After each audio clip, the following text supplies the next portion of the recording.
diner's fluorescent lights buzzed like dying insects above my head, casting everything in that sickly yellow glow that made even the freshest coffee look stale.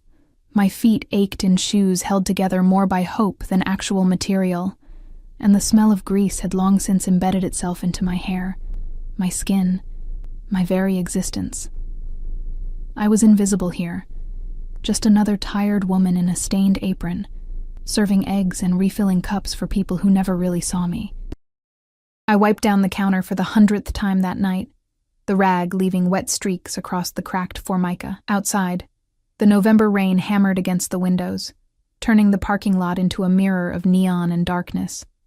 It was almost midnight, almost freedom. "Emma, table 6 needs more coffee," Sharon called from the kitchen, her voice sharp with the kind of exhaustion that comes from working double shifts for years on end. I grabbed the pot, its heat barely registering through my calloused palm, and made my way to the booth, where an elderly couple sat in comfortable silence. They smiled at me, actually smiled, and something in my chest tightened. When was the last time someone had looked at me like I mattered? The bell above the door chimed. I didn't look up immediately. I'd learned not to make eye contact too quickly, not to seem too eager or too available. But there was something different about the energy that entered with the late-night customer. The air itself seemed to shift, growing heavier, charged with something I couldn't name. When I finally glanced toward the door, my hand stilled on the coffee pot. 3 men had entered, but only one commanded the space.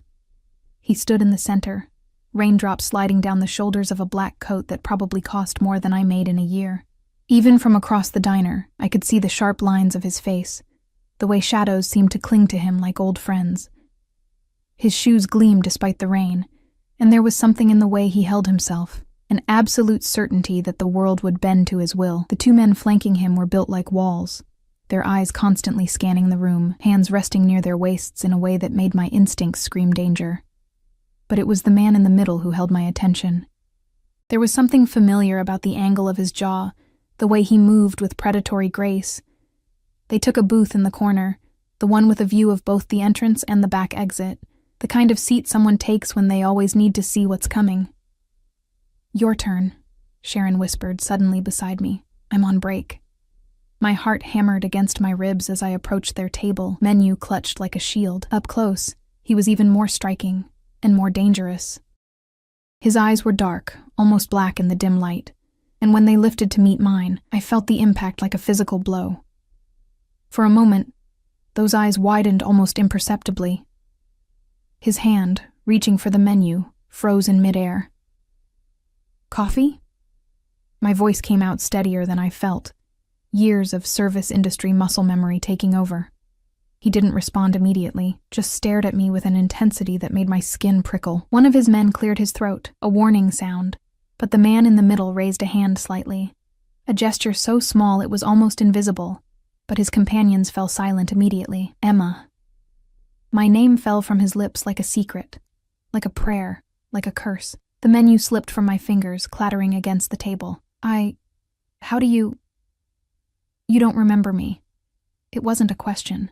Something dark flickered across his face, there and gone so quickly I might have imagined it.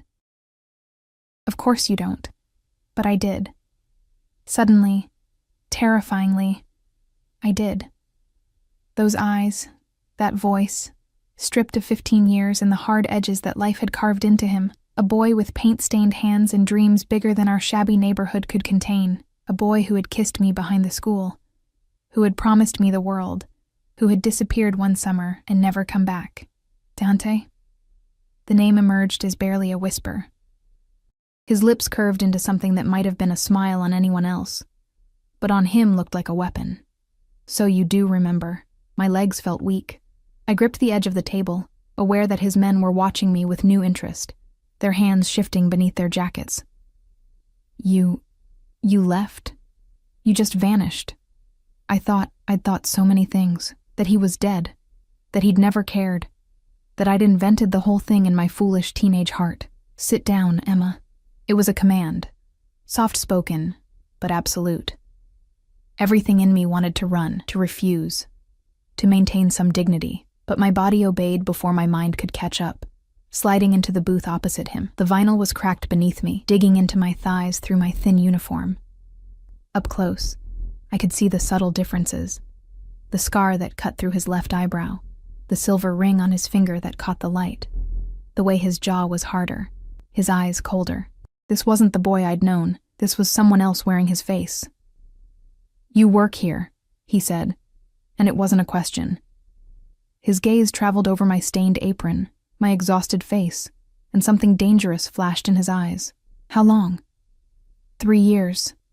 I didn't know why I was answering. "Look, Where do you live?" The question was casual, but his tone made it clear he expected an answer. One of his men had pulled out a phone, fingers poised to type. "That's none of your business." I found my spine, my voice. "You disappeared 15 years ago, Dante. You don't get to walk back in and—" "I didn't disappear." His hand moved across the table, not touching me but close enough that I could feel the heat of his skin. "I was taken. My father—" He stopped abruptly, jaw clenching. "It doesn't matter. What matters is that I looked for you. For years, Emma. Do you understand? Years." My heart was a wild thing in my chest. "I moved. After my mom died, I had to—" "I know." His voice was soft now, deadly soft. "I know about your mother. About the bills. About everything you've been through." His eyes held mine, and I saw something that terrified me more than his power. More than his obvious danger. I saw obsession. "And now I've found you." The temperature in the diner seemed to drop. "Dante, I don't know what you think is going to happen here, but you're coming with me." He stood, his coat falling around him like a shadow. "Marco, bring the car around." "What?" "No!" I scrambled out of the booth, nearly tripping over my own feet. "I'm working. You can't just... He turned back to me, and the look on his face stopped my words in my throat. It was possessive, protective, and utterly immovable. "You're done working here. You're done with all of this." His hand swept out to encompass the diner. My life. Everything I'd built from nothing. "I'm not losing you again. You don't own me." The words burst out louder than I'd intended, and I saw Sharon peek out from the kitchen, concern written across her face. "Not yet." He stepped closer. Close enough that I could smell him. Expensive cologne mixed with rain and something darker, dangerous. "But I will keep you safe. I will give you everything you've been denied. And you—" His fingers brushed my cheek, so gentle it made my eyes sting with unexpected tears. "You will let me." "I don't even know you anymore," I whispered. "Then you'll learn." His thumb traced my jawline, a touch that felt like a brand. "I have all the time in the world, Emma. And now, so do you." The bell above the door chimed again. More men entered, at least 4 of them, all wearing the same dark suits, the same watchful expressions. The elderly couple I'd served earlier gathered their things hastily, leaving cash on the table and hurrying out. The diner was emptying, everyone sensing that something was happening. Something beyond their understanding. "Please." I tried one more time, hating the tremor in my voice. "You can't do this. I can do anything." It wasn't a boast. It was simple fact, delivered with the confidence of someone who had never been told no and survived. "The question is whether you come willingly, or whether I carry you out. Either way, Emma, you're leaving with me tonight." My mouth went dry. "Why? Why me? After all these years, why does it matter?" His expression shifted, something raw and almost vulnerable breaking through that controlled exterior. "Because you were the only real thing I ever had. The only person who saw me before I became this." His hand gestured at himself, at the men surrounding us, at the empire I was only beginning to understand. He commanded, "I lost you once. I won't make that mistake again." Before I could respond, before I could process the weight of his words, Sharon's voice cut through the tension. "Emma, should I call the police?" The change in Dante was instantaneous. His head snapped toward her, and the temperature seemed to plummet. One of his men moved, but Dante raised a hand, stopping him. "No need for that," Dante said smoothly, his voice carrying across the diner. "Emma and I are old friends, just catching up." He pulled out his wallet, leather, thick with bills, and tossed several $100 bills onto the nearest table, for her shift, and for the inconvenience. Sharon's eyes widened at the money, enough to cover a week's worth of tips. Her gaze darted between us, calculating, uncertain. "It's okay," I heard myself say, though nothing about this was okay. We went to school together. It wasn't a lie exactly, just not the whole truth. Not the part where the boy I'd known had clearly become something monstrous, something powerful enough to walk into a public place and take whatever he wanted. "You're sure?" Sharon's hand was on her phone, her maternal instinct clearly at war with the pile of money on the table. I nodded, not trusting my voice. Dante's hand found the small of my back, proprietary and warm through my thin uniform.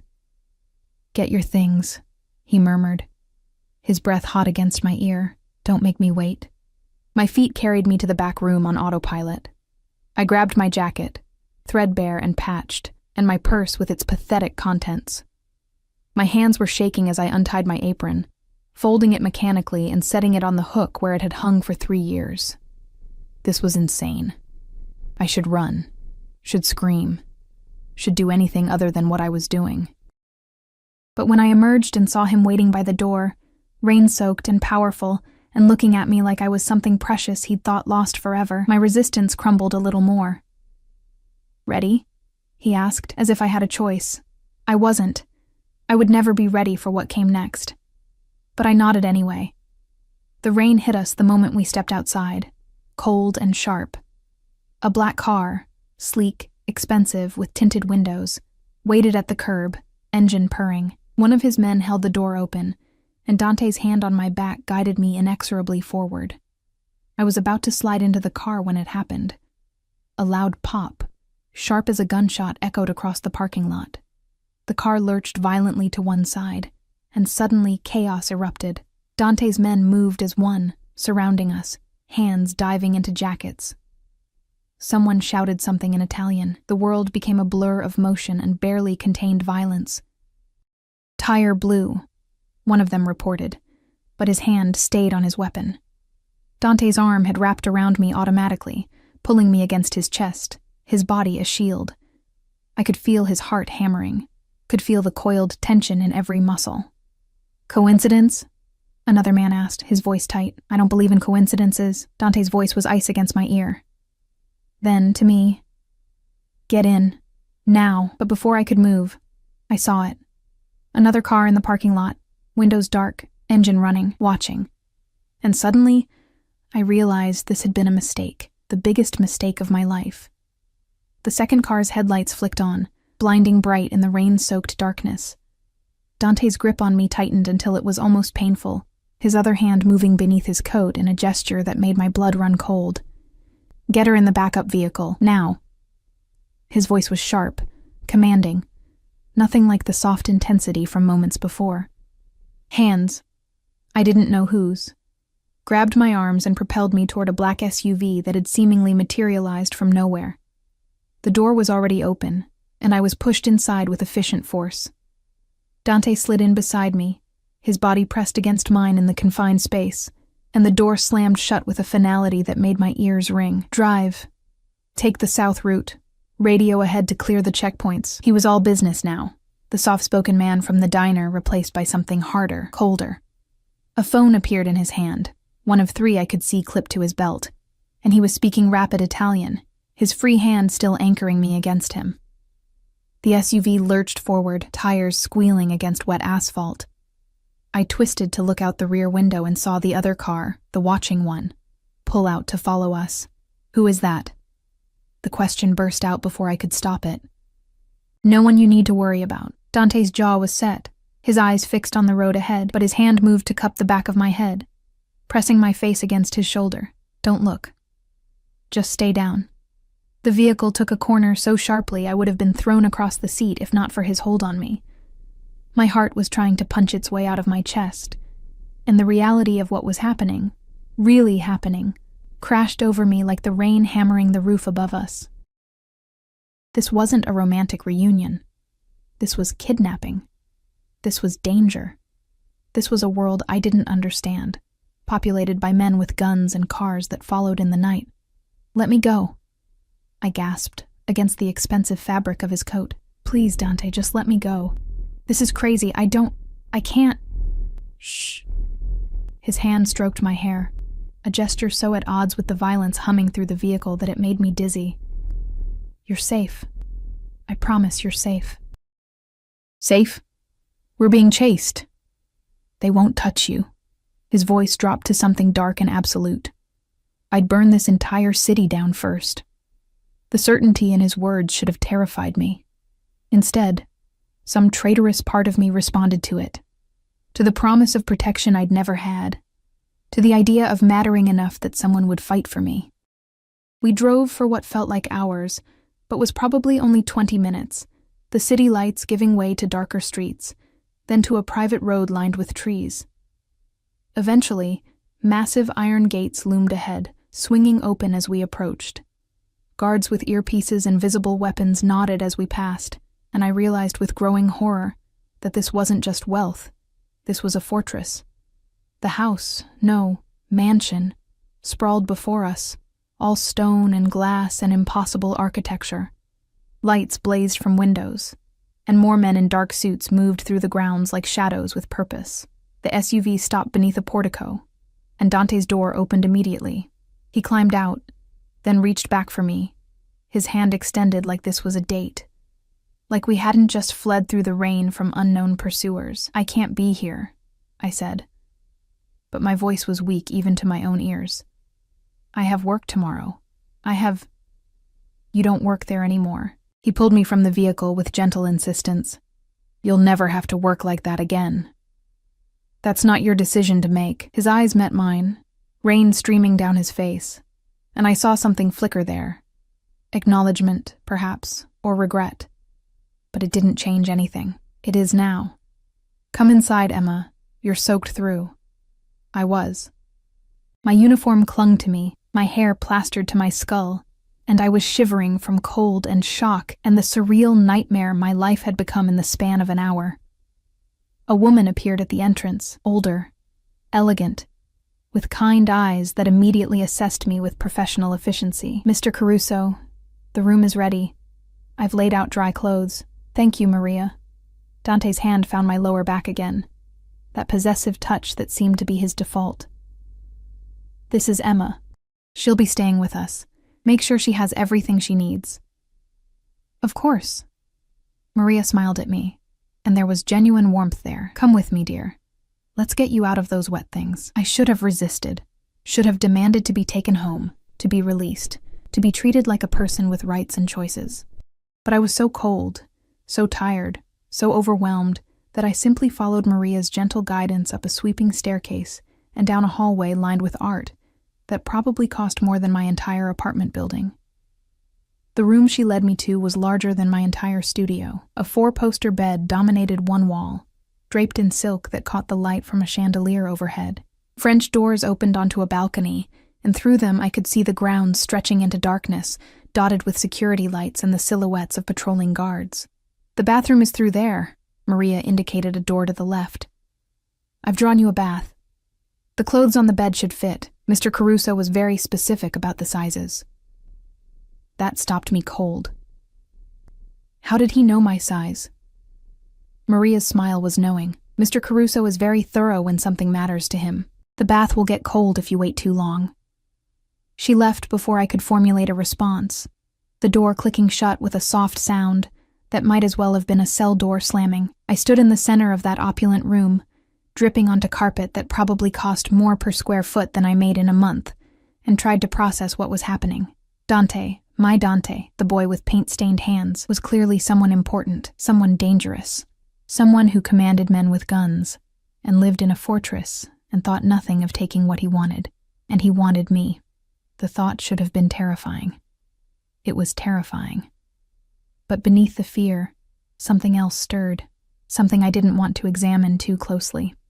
The memory of being 17 and desperately in love with a boy who saw me, really saw me, when the rest of the world looked through me like I was glass.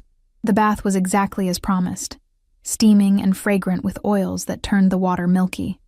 I peeled off my damp uniform with hands that shook, catching sight of myself in the mirror.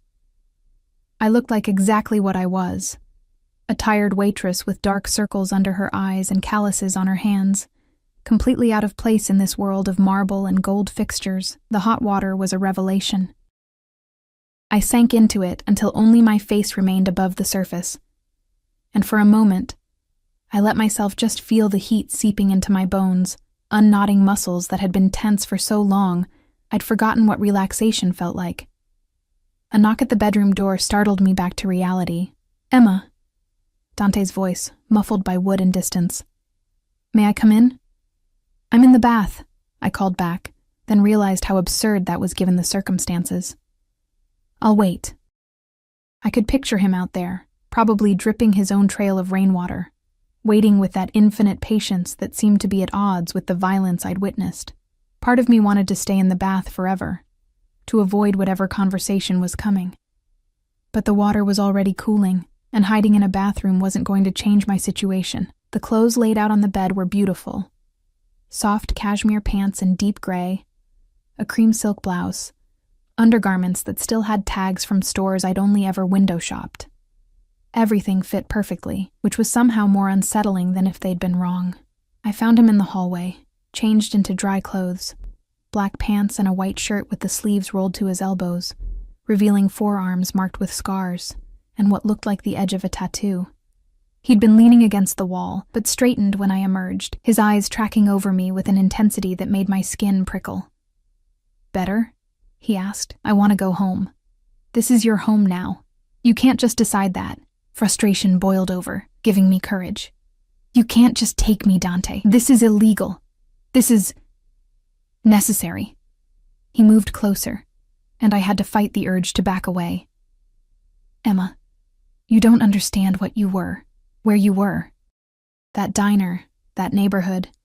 Do you know what operates in that area? Who watches those streets? I've lived there for 3 years. I've been fine." His laugh was bitter. "Fine. You work yourself to exhaustion for pennies.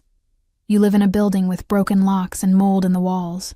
You walk home alone at midnight through streets controlled by people who would—" He cut himself off, jaw clenching. "You call that fine? It's my life. It was your survival. There's a difference." His hand reached out, fingers ghosting along my jaw. "I can give you more. I can give you everything. I don't want everything. I want freedom." Something dark crossed his face. "Freedom is an illusion, Bella. At least with me, you'll be protected. Cherished." His thumb brushed my lower lip, and I hated the way my breath caught. "Loved. You don't love me. You don't even know me anymore. I know enough." His hand dropped, but he didn't step back. "I know you take your coffee black because cream costs extra. I know you read on your breaks, romance novels, the cheap ones from the grocery store. I know you send money to your aunt in Vermont every month even though you can barely afford it. I know you're kind to the homeless man who sits outside your building, that you give him your leftovers from the diner." His eyes held mine, fierce and unwavering. "I know you, Emma. I've known you for 15 years, even when we were apart." My throat closed up. "You've been watching me, protecting you. There's a difference." That's stalking, Dante. That's love." He said it simply, as if it were the most natural thing in the world. "I told you I looked for you when I finally found you 6 months ago. Did you think I would just walk away, leave you in danger, in poverty, struggling alone?" 6 months. He'd known where I was for 6 months, and only revealed himself tonight. The implications made me dizzy. "Why now?" I whispered. "Why tonight?" His expression shuddered, became unreadable. "Because I couldn't wait anymore, because every day I saw you serving people who didn't appreciate you, working yourself to death for nothing, was a day I failed you." He reached past me, opening the door to the room I'd emerged from. "It's late. You should rest. We'll talk more tomorrow. I won't stay here." He smiled, and it was sad and knowing and absolutely certain. "You will. Because the alternative is going back to that life, and I think—" His hand cupped my face, tender despite everything. "I think a part of you has been waiting for this. For someone to choose you, to fight for you, to refuse to let you disappear." The worst part was that he was right. Some desperate, lonely part of me had been waiting for exactly this. For someone to see me as worth keeping, tomorrow, he said again. his thumb stroking my cheekbone one last time before he released me. "Sleep well, Emma." He walked away, down that endless hallway, and I watched him go with tears burning behind my eyes. When I finally retreated into the room, I found Maria had left a tray. Tea, small sandwiches, fruit, comfort food, thoughtfully arranged. I ate mechanically, then climbed into the bed that was too soft, too large, too everything. The sheets smelled like lavender and expensive detergent, nothing like my own threadbare blankets that carried the scent of the diner no matter how many times I washed them. Sleep should have been impossible, but exhaustion won out over fear, and I drifted off with the taste of strawberries on my tongue and the memory of Dante's touch on my skin. I woke to sunlight streaming through windows I didn't remember opening, and the sound of birds I'd never heard in the city. For a disoriented moment, I didn't know where I was.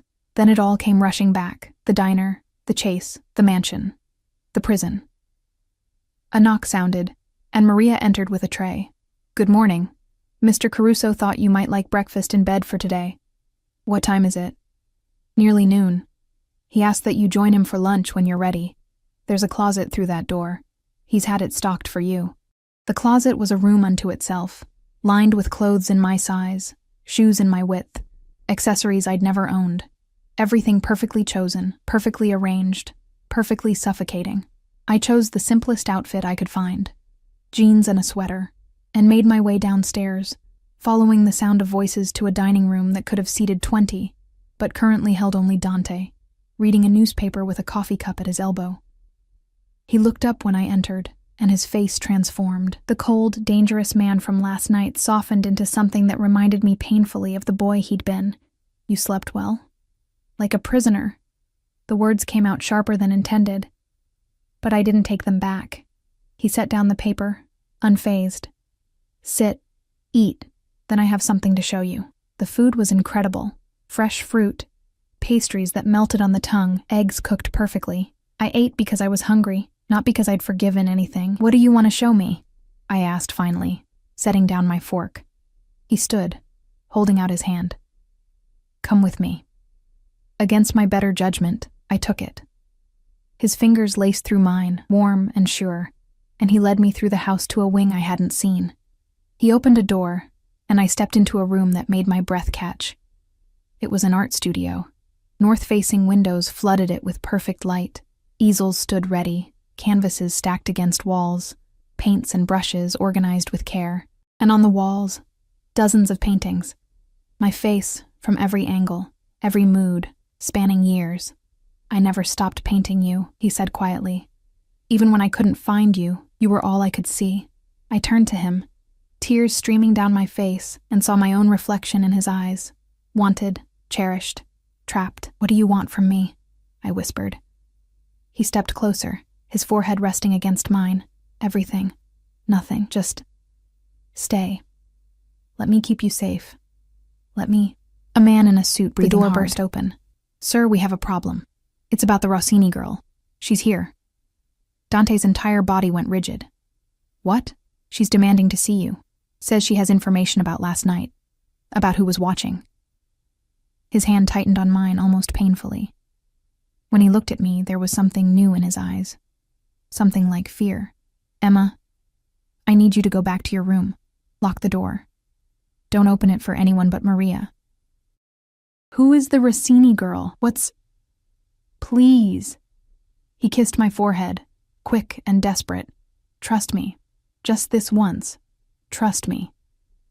And then he was gone, leaving me in a room full of paintings of my face, wondering what new danger had just walked through his door. I didn't go back to my room. Instead, I found myself drawn down the hallway in the direction Dante had gone, my feet moving silently over plush carpet. I told myself I needed to understand what was happening, that I had a right to know what danger I'd been pulled into. But truthfully, something darker drove me. Jealousy, maybe. Or the need to know who this Rossini girl was, and why the mention of her name had put fear in Dante's eyes. The voices led me to a grand sitting room. I pressed myself against the wall just outside, hidden behind a marble column, and listened. "Can't just show up here unannounced, Isabella." Dante's voice was tight, controlled anger barely leashed. I go where I please. The woman's voice was cultured, sharp as cut glass, especially when it concerns my family's interests. Or have you forgotten our arrangement? There is no arrangement. Your father and I have business dealings, that's all. A laugh, brittle and cold. Business dealings. Is that what we're calling it? Because I seem to remember a very different conversation 6 months ago. Something about alliances. About joining our families properly. My stomach dropped. 6 months ago. The same time Dante had found me. That was your father's suggestion, not mine. I made my position clear. Your position. Her voice dripped contempt. And what position is that, Dante? Because from where I'm standing, you've been stringing us along while you play house with some waitress you dragged in from God knows where. The urge to burst into the room, to defend myself, was almost overwhelming. But something kept me frozen, listening. Watch your tongue, Isabella. Dante's voice had gone deadly quiet. Emma is none of your concern. Emma. She drew out my name like it was something distasteful. The girl from the paintings, your little obsession. I should have known when you kept refusing me that there was someone else. I just didn't realize she was so common. This conversation is over. Leave. Now. I'll leave when I'm ready. But first, you should know. My father is aware of your little reunion, and he's not pleased. The Rossini family doesn't take kindly to being dismissed, especially not for some nobody from your past. Your father knows better than to threaten me. Does he? Because I seem to recall that shipment last month, the one that went missing. Or the warehouse fire in the dock district. Accidents happen, Dante, especially to people who forget their place in the order of things.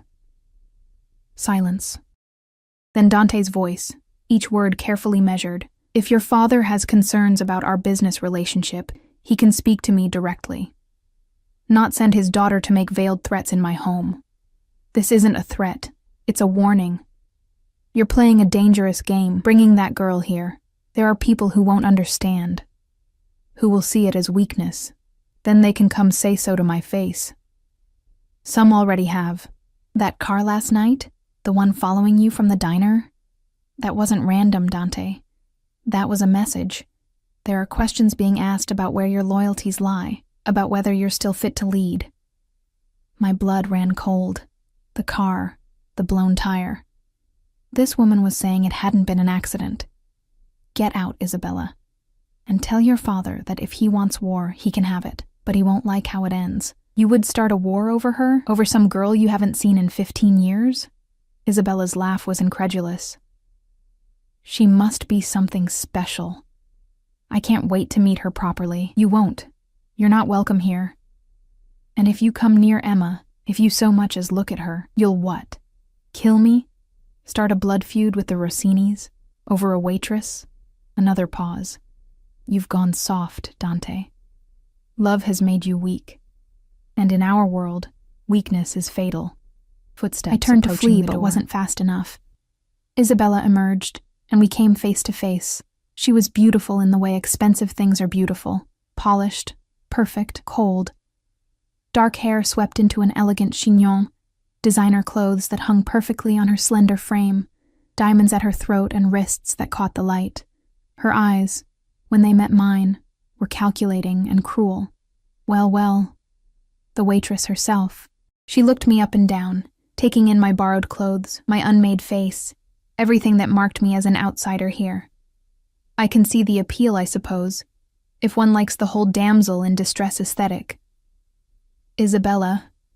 Dante appeared behind her, his face thunderous. I said, leave. I'm going.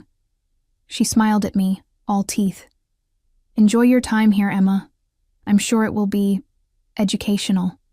Then, to Dante, my father will be in touch. She swept past me in a cloud of perfume that probably cost more than my monthly rent, her heels clicking sharply against the marble floor. The front door opened and closed, and then she was gone. Dante's hand gripped my arm, not gently. I told you to go to your room. I don't take orders from you. When it's for your safety, you do. He pulled me into the sitting room, closing the door behind us. Do you have any idea what you just walked into? What she could do with the information that you were eavesdropping? What I walked into? Dante, what the hell is going on? Who is she? What arrangement? What does she mean about your loyalties? He ran a hand through his hair, the first sign of agitation I'd seen from him. It's complicated, then uncomplicated. If I'm stuck here, if I'm in danger because of you, I deserve to know why. For a moment I thought he wouldn't answer. Then he moved to the window, looking out over the grounds with his back to me. My father ran the Caruso family business. When I was 17, when I knew you, I thought I could escape it. I thought I could be normal, be an artist, be anything else. His shoulders tensed. I was wrong. They pulled me back, made me understand that blood has obligations, debts that must be paid. What kind of business? He turned to face me, and there was something bleak in his eyes. The kind you don't ask about if you want to sleep at night. The Mafia. I said it flatly. You're in the Mafia. I lead it. There's a difference. He moved closer. When my father died 5 years ago, I took over. The Caruso family controls the Eastern Territories. Shipping, imports, certain establishments. The Rossinis control the West. We've had an uneasy peace for years, maintained through mutual benefit and occasional marriages. And Isabella wants to marry you. Her father wants it. An alliance through marriage, tying our families together, creating a united front against the other families moving into our territories. His jaw clenched. I've been refusing for 6 months. Since I found you. 6 months. Always. It came back to 6 months. So you're choosing me over a Mafia alliance? Over peace? I laughed, but it came out broken. Do you know how insane that sounds? I don't care. He was in front of me now, hands framing my face. I don't care what it costs, Emma.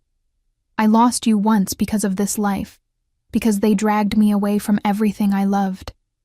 I won't lose you again. Not for peace, not for power, not for anything. People are going to die. The words fell between us like stones. That's what she was saying, wasn't it? That your refusal will start a war, possibly. And you're okay with that? His thumbs stroked my cheekbones, tender despite the hardness in his voice. I've made peace with a lot of things I'm not okay with.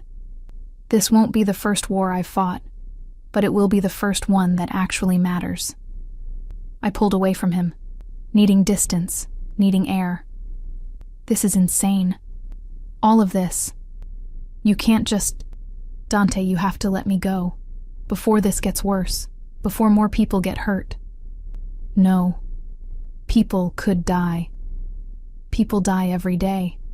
His voice was flat, emotionless. The world is cruel and violent and unfair, Emma. I didn't make it that way. I just learned how to survive in it, how to take what I want and keep it safe. I'm not a thing to be kept. No, you're everything. He closed the distance between us again, relentless. You're the only clean thing I've touched in 15 years. The only memory that doesn't taste like blood, and I will burn the world down before I let anyone take you from me. The intensity of it was overwhelming. I wanted to argue, to fight, to maintain my independence, but looking into his eyes, I saw the truth. He meant every word, and the terrifying part was that some broken, lonely piece of me responded to it, craved the certainty of being wanted that badly. What do you expect from me? I whispered. What am I supposed to do here? Be safe, be comfortable, be mine. His forehead touched mine. Let me take care of you the way I should have 15 years ago. And if I can't? If I need more than just being kept like some pet? Something flickered in his expression. Then tell me what you need. I'll give it to you. I need freedom. Within reason. I need purpose. Then find one. The studio is yours. Paint, create, do whatever makes you happy. Just do it here, where I can protect you. I need to not feel like a prisoner. He stepped back, and for the first time, I saw uncertainty in his face. I don't know how to give you that. Not when the alternative is you leaving, you being vulnerable, you being... He stopped, swallowed hard. I can't lose you again, Emma. Ask me for anything else, but not that. A knock at the door interrupted us. One of his men entered, the same one who'd brought news of Isabella. Sir, phone call, it's urgent, about the situation downtown. Dante's face hardened back into that mask of control. I'll take it in my office. To me, "We'll continue this conversation later. Please just stay inside. Don't go out onto the grounds. Am I under house arrest now? You're under protection. There's a difference."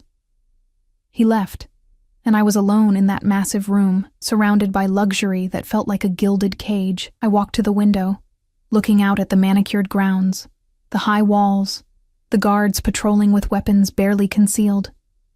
A prison, no matter how beautiful. But as I stood there, I couldn't help thinking about what Isabella had said. About weakness, about the danger of loving someone in a world built on power and violence. And I couldn't help wondering if Dante was right. If maybe the world outside these walls was more dangerous than the one within them. Maria found me an hour later, still standing at the window. "Come, dear. Let me show you the rest of the house. It's easy to feel trapped if you only see the walls." I followed her through corridors and rooms, each more opulent than the last. A library with first editions behind glass. A music room with a grand piano that gleamed like black water. A conservatory filled with orchids and the sound of a fountain. And finally, the art studio Dante had shown me earlier. "He painted while he looked for you," Maria said softly, gesturing to the canvases. "Every night, sometimes until dawn, I'd find him here, covered in paint, staring at your face like he could will you into existence." I moved closer to the paintings. They were good.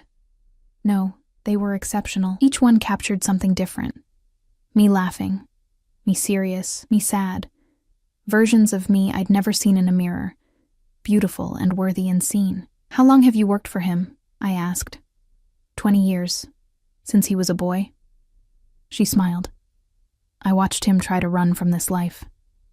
Watched it pull him back. Watched it hollow him out until there was nothing left but duty and violence." She touched one of the paintings gently. "Until he found you again. The change in him these last 6 months, it's like seeing someone come back to life, even if it starts a war, especially then." Maria's eyes met mine. "Power without purpose is just destruction, Emma. You give him purpose. Maybe that's worth fighting for." I wanted to argue, but the words wouldn't come. Instead, I found myself picking up a brush, feeling the weight of it in my hand. I hadn't painted since high school, since those art classes where Dante and I had sat side by side, our hands stained with the same colors. The canvas was blank, waiting, and for the first time since arriving, I felt something other than fear or anger. I felt possibility.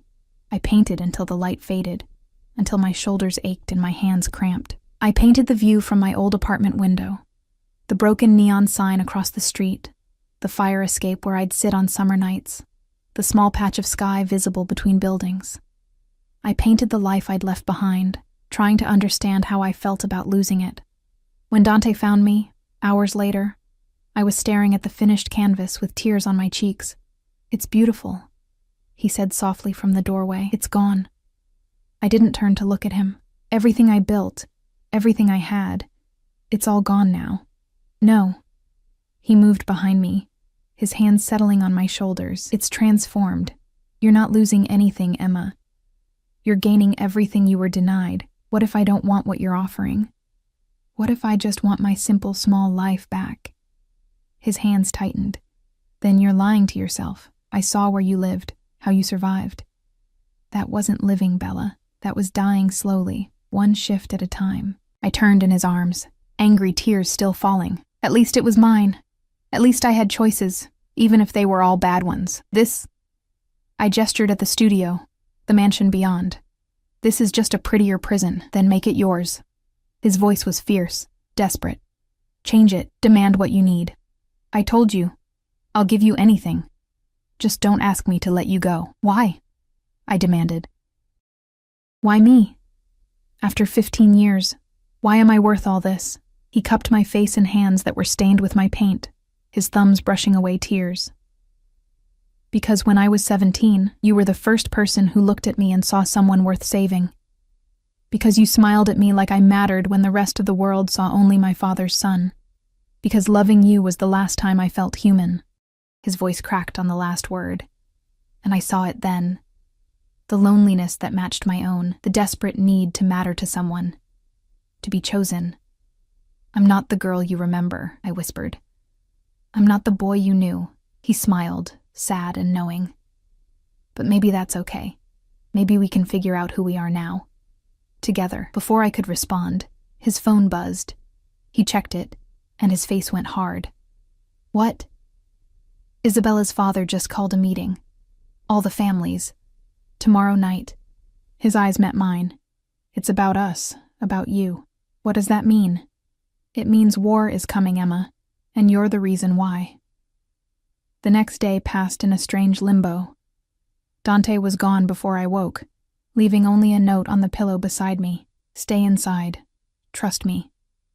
As if trust was something I could simply summon on command, as if the last 48 hours hadn't turned my entire world upside down.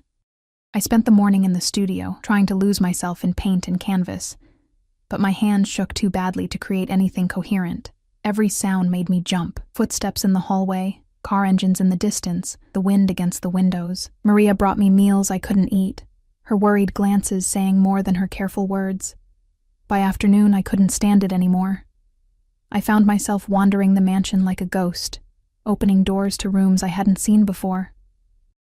A gym with equipment that looked military grade, an office with monitors showing security feeds from every angle of the property, a wine cellar that descended into darkness, bottles worth more than my yearly salary gathering dust in climate-controlled silence. And then I found the locked door. It was in a hallway I hadn't explored before, unmarked and ordinary except for the heavy deadbolt and keypad beside the handle. I shouldn't have cared. Shouldn't have been curious. But something about it called to me, the one secret in a house full of them. I was still standing there, staring at it, when I heard voices approaching, male voices, speaking in rapid Italian. I pressed myself into an alcove just as two of Dante's men appeared, one of them punching a code into the keypad. The door opened, revealing stairs leading down. They descended, and I caught a glimpse of what lay below, filing cabinets, boxes, the edge of what looked like a map on a wall. Then the door closed, and I was alone again, with my racing heart. A record room, or an arsenal, or God knew what else men like Dante kept locked away in the dark. You shouldn't be here. I spun around to find Marco, Dante's head of security, watching me with unreadable eyes. He was older than the others, with gray at his temples and scars that told stories I didn't want to know. I was just exploring. He nodded, not unkindly. Mr. Caruso said you would. He knows you're not the type to sit still and be decorative. Then why lock me in here? He's not locking you in. He's locking the world out. Marco gestured for me to follow him. Come, I'll show you something. He led me to a different wing, to a room with floor-to-ceiling windows overlooking the grounds. From here, I could see the full scope of the property, the walls, the guards, the security measures that turned this beautiful estate into a fortress. See that? He pointed to a section of wall where men were installing what looked like additional cameras. That's new, as of this morning, and there, another point. Infrared sensors, motion detectors. We're doubling the guard rotation, vetting every delivery person, every visitor.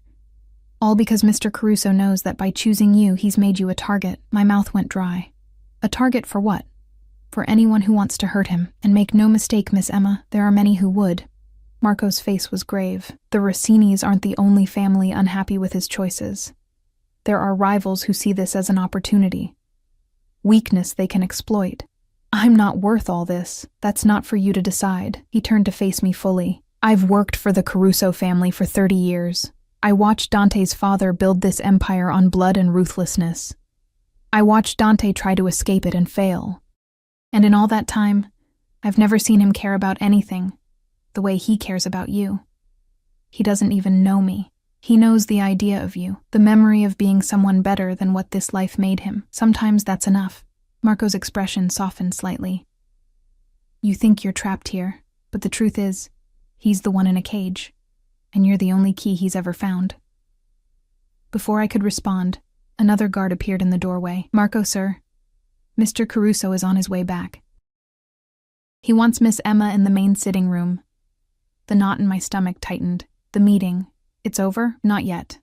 He's preparing for tonight. Marco nodded to me. Come. He'll want to see you.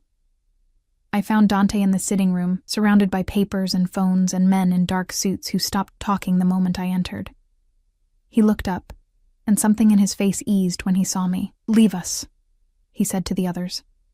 They filed out without question, closing the door behind them. We were alone. "How bad is it?" I asked, not bothering with pleasantries. "Bad." He loosened his tie, the first sign of stress I'd seen. "Giovanni Rossini is demanding answers. He wants to know why I've been refusing Isabella, why I've jeopardized our alliance. And he's not the only one asking questions."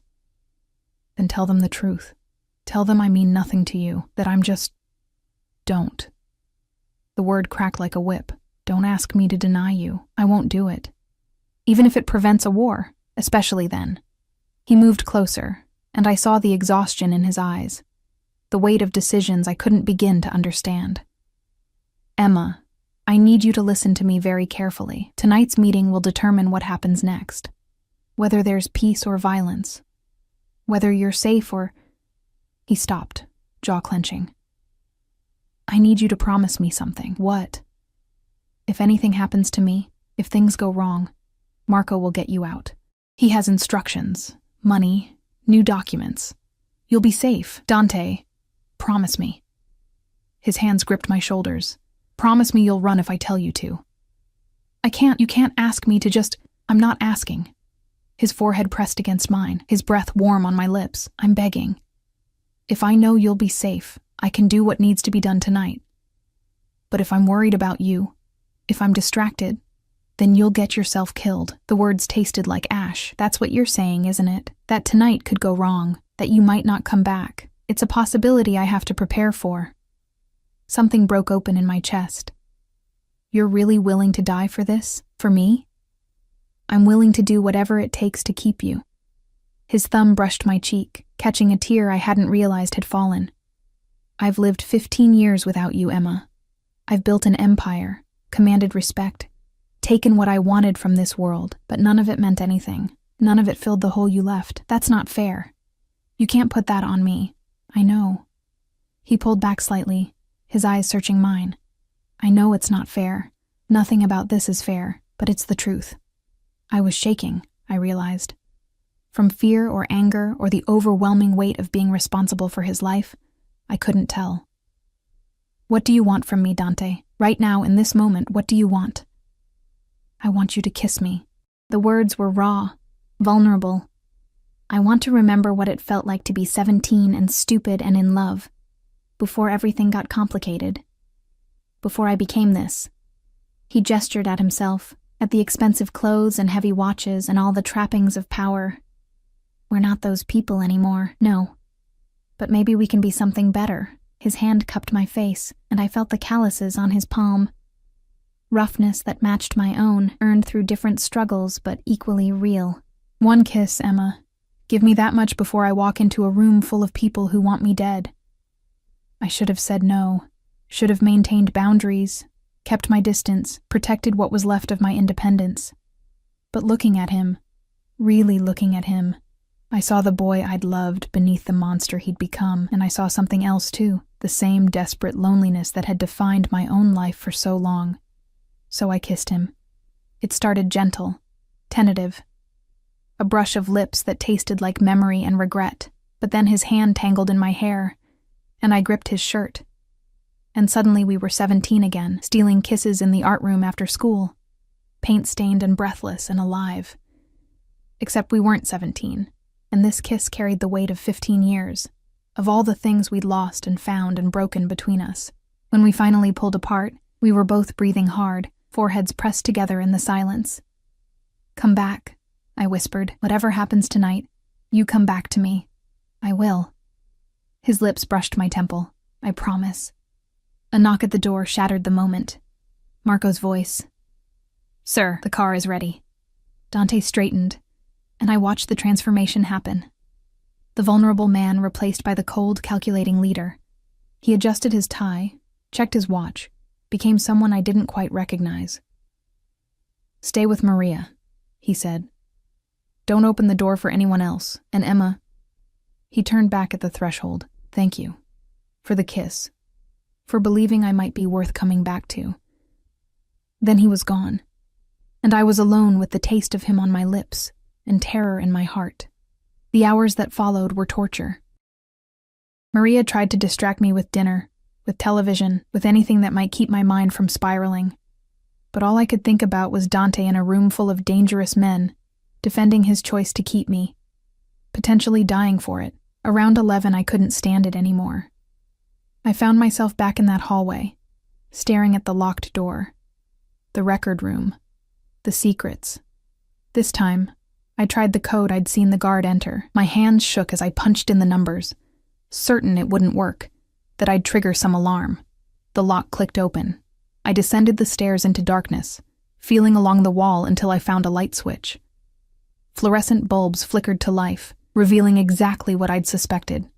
A room full of files, maps, photographs, the hidden architecture of Dante's empire. I shouldn't have looked. Shouldn't have opened the filing cabinets. Shouldn't have pulled out folders marked with names and dates and amounts that made my head spin. But I did, and that's when I found it. A folder with my name on it. Inside were photographs, dozens of them. Me walking to work, me at the grocery store, me sitting on my fire escape, reading. 6 months' worth of surveillance, maybe more. Notes in Dante's handwriting. She still takes her coffee black. She still reads romance novels. She still has that smile. But there were other documents too, background checks, financial records, and one that made my blood run cold. A report on my building's landlord, dated 2 months ago, detailing his connections to the Rossini family. My apartment building, the place I'd felt safe for 3 years, had been owned by Dante's enemies. I was still standing there, folder in shaking hands, when I heard the explosion. It was distant, but unmistakable. A boom that rattled the windows and sent birds scattering from the trees. I dropped the folder and ran upstairs, emerging into chaos. Guards were shouting, running for the exits. Maria grabbed my arm, her face pale. "Get to the safe room. Now." "What's happening? Is it Dante? Is he?" "I don't know, but we have protocol. Come with me." She pulled me down another hallway, through a door that opened into a reinforced room with monitors and supplies. 2 other guards were already there, weapons drawn, watching multiple screens. On one of them, I could see fire. Smoke. The meeting location, I realized. The restaurant where Dante had gone. "We need to get him," I said, my voice not my own. "We need to. Our orders are to protect you." Marco's voice came through a radio. "Miss Emma stays secure until we know the situation." "The situation is that he could be dead." I was screaming now, hysteria clawing up my throat. "Let me out. Let me—" The door opened, and Dante stumbled through. He was alive, covered in dust and blood, suit torn, but alive. I ran to him without thinking, and he caught me, his arms coming around me with desperate strength. "I'm okay," he said against my hair. "I'm okay. It's over." "What happened?" "The explosion. The Rossinis made their choice." His voice was flat, emotionless in that way that meant he was holding something terrible inside. "They tried to kill me. All of us. The entire council. Everyone who supports me. Did they? Are the others? Some are dead. Some survived." He pulled back to look at me, and I saw something new in his eyes. Something final. "But Giovanni Rossini won't be making any more demands. Neither will Isabella." The implication hit me like a sledgehammer. "You killed them." I protected what's mine. No apology, no regret. Just cold, hard fact. I should have been horrified. Should have pulled away from him, from the blood on his hands, literal and metaphorical. But all I felt was relief that he was alive, that he'd come back like he promised. "What happens now?" I whispered. "Now?" He touched my face with blood-stained fingers, tender despite everything. "Now we finish this. No more half measures. No more pretending you're just a guest here." His eyes burned into mine. "You're mine, Emma. Completely. And anyone who tries to take you from me will learn what happens when you touch what belongs to Dante Caruso." It should have sounded like a threat, like possession, like everything I'd been fighting against. Instead, it sounded like a promise, like safety. Like the end of running and hiding and being invisible. "Okay," I heard myself say. Okay. His kiss tasted like smoke and blood and victory, and I kissed him back, choosing this. Choosing him. Choosing to stop fighting the only person who'd ever fought for me. The aftermath of the explosion changed everything. In the days that followed, I watched Dante transform the mansion into something between a fortress and a throne room. Men came and went at all hours. Soldiers, I learned to call them, though they wore suits instead of uniforms. They brought news of territories claimed, rivals eliminated, alliances forged in blood and fear. The Rossini family had fractured after Giovanni's death, their empire crumbling as Dante's forces moved in to fill the vacuum. I should have been horrified by the efficiency of it all, the clinical way he dismantled his enemies' lives. But I'd seen the bomb site on the news, the restaurant reduced to rubble, innocent people caught in the crossfire of someone else's war. The Rossinis had been willing to kill dozens to eliminate Dante. He'd simply been willing to kill more to survive. A week after the explosion, I woke to find him sitting on the edge of the bed, watching me sleep.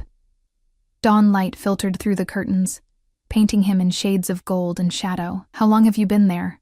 I asked, my voice rough with sleep. "An hour. Maybe more." His hand reached out, fingers tracing the line of my jaw. "I keep thinking you'll disappear, that I'll wake up and find this was all a dream." I caught his hand, pressing it against my cheek. "I'm real. I'm here." "Are you?" His eyes searched mine. "Or are you just surviving until you can escape?" The question hung between us, honest and raw. I could have lied, could have told him what he wanted to hear, but something in his expression demanded truth. "I don't know," I admitted.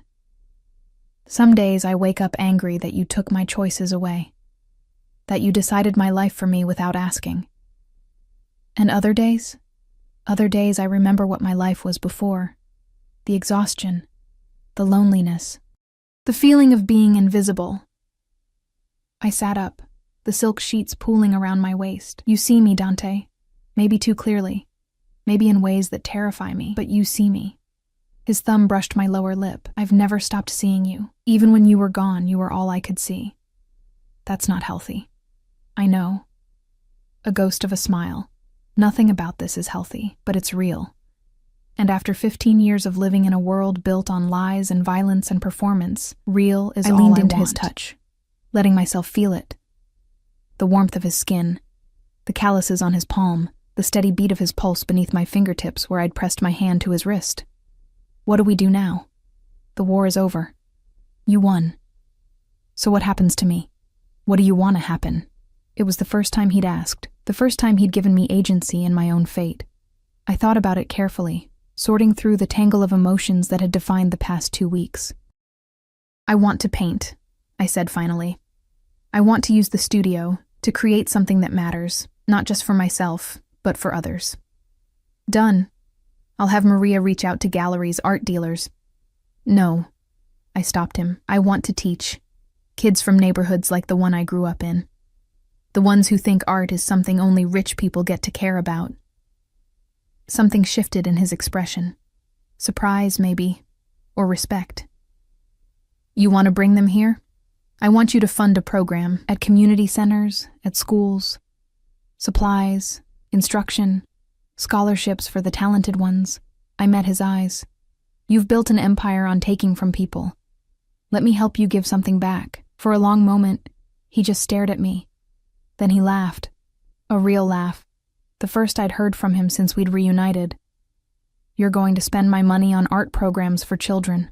Blood money might as well do some good. It's not all—" He stopped, shook his head. "Yes. Okay. Whatever you want.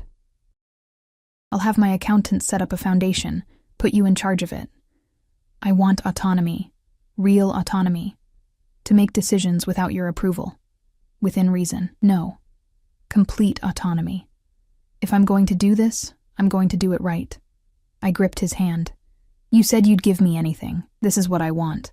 Purpose, agency, the ability to make something good out of all this darkness." His jaw clenched, and I could see the war happening behind his eyes.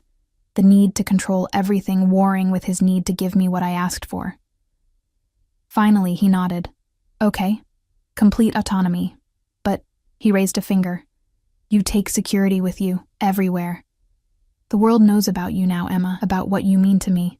That makes you a target. I can live with that. And you live here. With me. No separate apartments. No maintaining your independence by keeping one foot out the door. My heart hammered. You want me to actually move in. Officially. I want you to stay. Forever. His hands cupped my face. I want to wake up to you every morning and fall asleep beside you every night. I want to watch you paint and argue with you about art and listen to you talk about your students. I want... His voice cracked slightly. I want to build a life with you, a real one. Not just this holding pattern where you're my captive and I'm your captor. What if I can't love you back? The words came out whisper soft. What if too much has happened, too much darkness, and I can't? Then I'll love you anyway. Simple. Certain.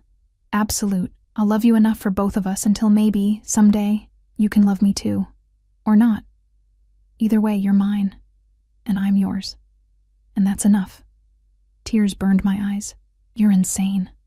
Probably.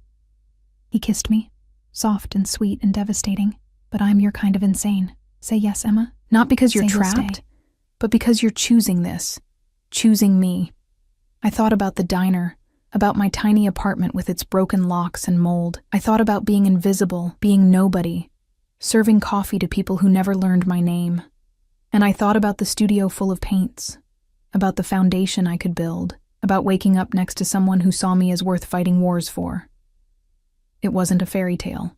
It would never be normal. But maybe normal was overrated. Yes, I whispered against his lips. I'll stay. I choose this. I choose you. His arms came around me, crushing me against his chest, and I felt the shudder that ran through him. Relief and joy, and something that felt almost like tears. Thank you. He breathed into my hair. Thank you. We stayed like that until the sun was fully up, until Maria knocked gently to announce breakfast, until the world demanded our attention. But something had shifted. Something fundamental. I was no longer a prisoner. I was a partner. And that made all the difference. 3 months later, I stood in the community center in my old neighborhood, watching 20 kids experiment with watercolors for the first time. Their hands were already stained with paint, their faces lit with the kind of wonder I remembered from being their age. Miss Emma, look, a little girl, Sophia, 7 years old, gap-toothed and brilliant, held up her painting. It was abstract, wild with color, utterly fearless. It's beautiful, I said honestly. Tell me about it. As she launched into an explanation involving dragons and rainbows in her grandmother's garden, I felt arms wrap around me from behind. Dante's chin rested on my shoulder, his body warm against my back. You're good at this, he murmured. You're supposed to be at a meeting. It ended early. I wanted to see you. His lips brushed my temple. Besides, Marco was getting nervous about you being here without me. I glanced over to where Marco stood by the door, trying to look inconspicuous in his expensive suit among the paint-splattered chaos. The kids had already nicknamed him Mr. Serious.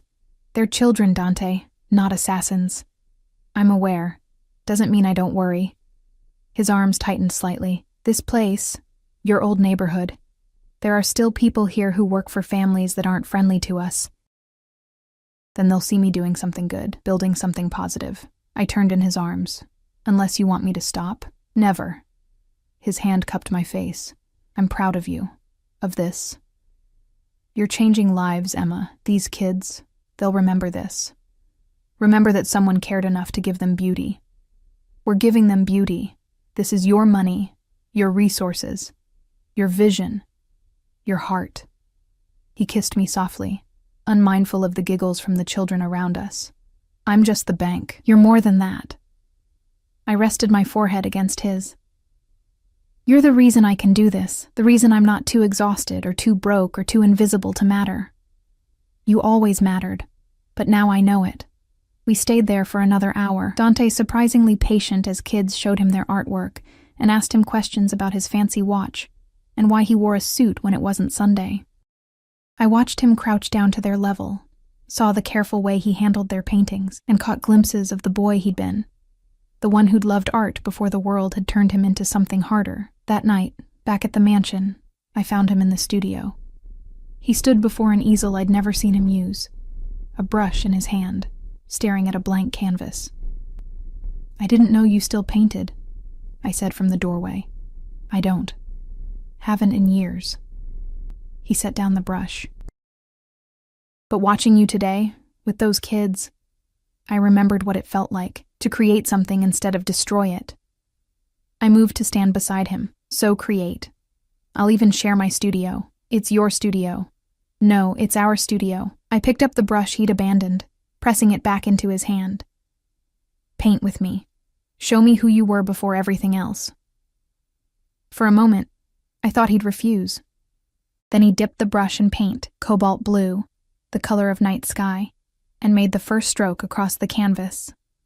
We painted together as the moon rose, our hands finding the same rhythms we'd had at 17. And when the painting emerged, abstract and emotional and raw, I saw both of us in it, the darkness and the light, the violence and the beauty, the brokenness and the hope of being whole.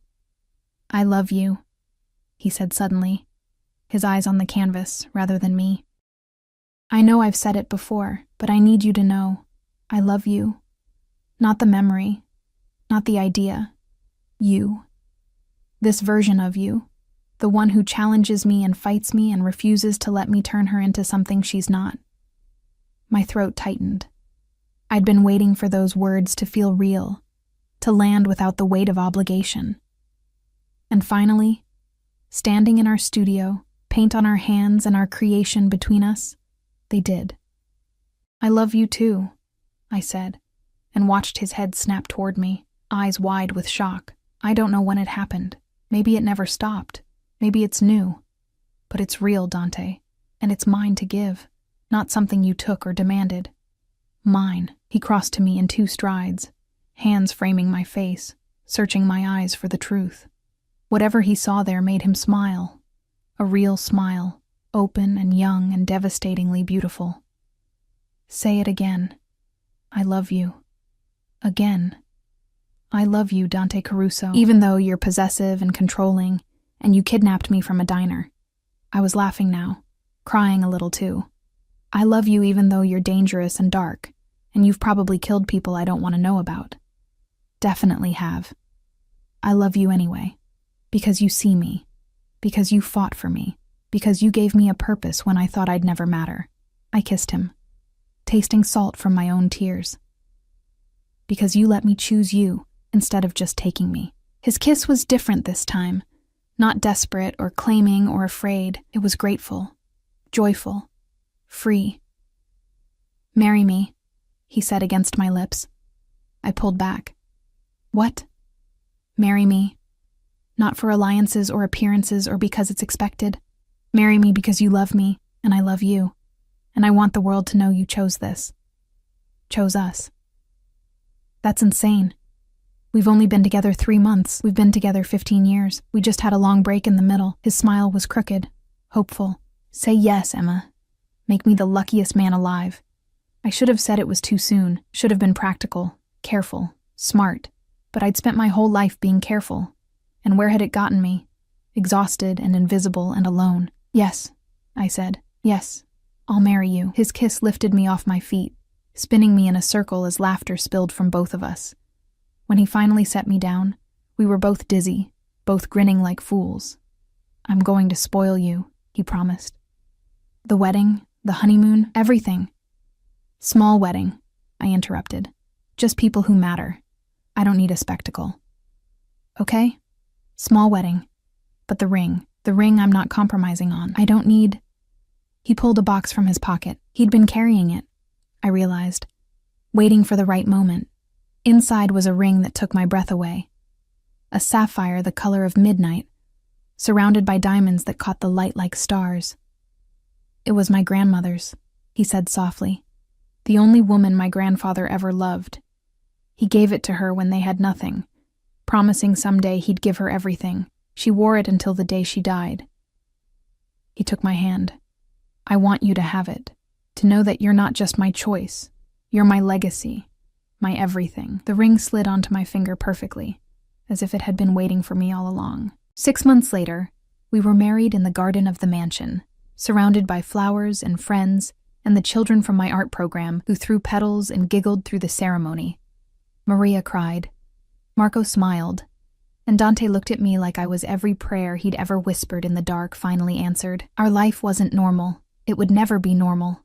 There were still guards, still danger, still the weight of the empire he'd built on violence and power, but there was also laughter, art, purpose. Love that had survived 15 years of separation and found its way back home. On our wedding night, as we lay tangled together in silk sheets, Dante traced the line of my spine with gentle fingers. "Do you regret it?" he asked quietly. "Any of it?" I thought about the diner, the explosion, the fear and anger and resistance. I thought about everything I'd lost and everything I'd gained. "No," I said honestly. "I regret that it took so long, that we lost 15 years. But this, us, I don't regret this. Even though I kidnapped you, you rescued me. There's a difference." He laughed against my shoulder. "Is that what we're calling it?" "That's what I'm calling it." I turned to face him, my hand over his heart. "You gave me back my life, Dante. A better one than I ever could have built alone. You gave me purpose and safety and love. So yes, you kidnapped me.